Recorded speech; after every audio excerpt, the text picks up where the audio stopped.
मेरी कहानी में जितने भी किरदार हैं, मेरी कहानी में जितने भी किरदार हैं, छोटे हैं पर सब बड़े ही वफादार हैं। हेलो दोस्तों, मैं नीरू लेकर आई हूँ एक नई कहानी।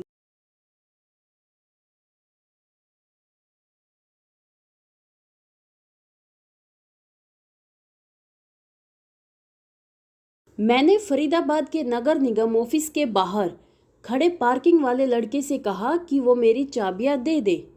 उस दिन सचमुच बहुत गर्मी थी। मैं पार्किंग वाले लड़के की प्रतीक्षा में था कि वो मेरी कार की चाबियां दे और मैं घर जाऊं। वो मेरी बात नहीं सुन रहा था और उसका पूरा ध्यान अपने खड़े पास व्यक्ति की ओर था। मैंने फिर उससे कार की चाबियां देने का आग्रह किया। पता नहीं उसका ध्यान कहाँ था। चेहरे पर थोड़ी परेशानी और तनाव साफ झलक रहा था। कारण तो मुझे नहीं पता, पर वो काफ़ी उलझन में दिखा। मुझे लगा कि शायद पार्किंग एरिया से कोई गाड़ी चोरी हो गई है, इसी वजह से वो परेशान है। मैंने झट से पूछा, इतने परेशान क्यों हो? क्या कोई गाड़ी चोरी हुई है? अब मुझे भी अपनी कार की चाबियां लेने की बजाय उसकी परेशानी जानने की उत्सुकता हो रही थी। अब मैं पूरे ध्यान से उन लोगों की बातें सुन रहा था। वहाँ उस लड़के के पास एक परिवार खड़ा था, जिसमें एक अधेड़ पुरुष, स्त्री और 2 बच्चे शामिल थे। मैं पहले तो कुछ समझ नहीं सका, लेकिन फिर उस अधेड़ पुरुष के चेहरे को देखा तो गालों पर आंसू दिखाई दिए। वो रो रहा था, साथ ही उसकी पत्नी की आंखों में भी आंसू टपक रहे थे। दोनों ने एक छोटा बच्चा गोद में ले रखा था। बच्चे भी रो रहे थे।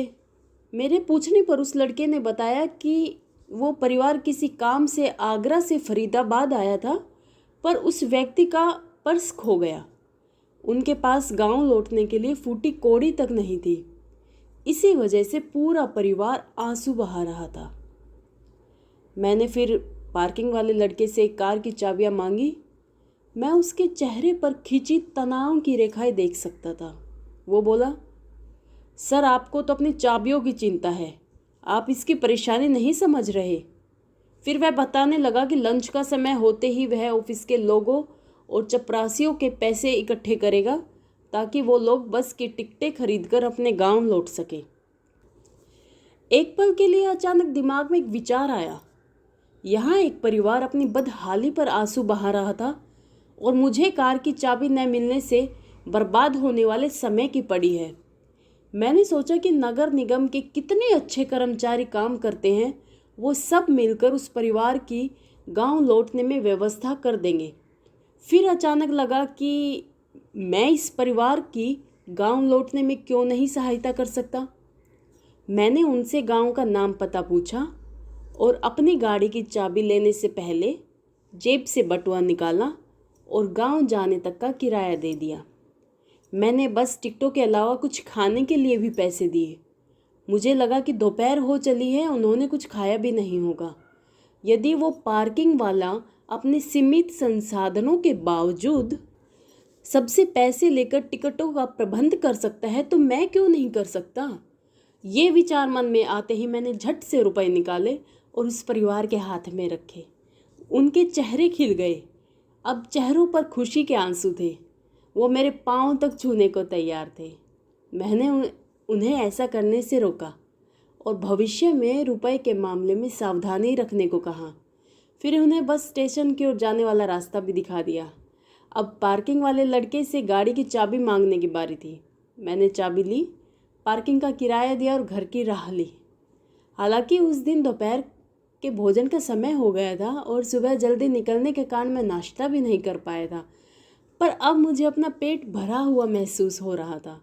सुबह से कुछ नहीं खाया था, लेकिन उस देहाती परिवार के चेहरे से झलकती और छलकती खुशी ने मेरी आत्मा को पोषण दिया था।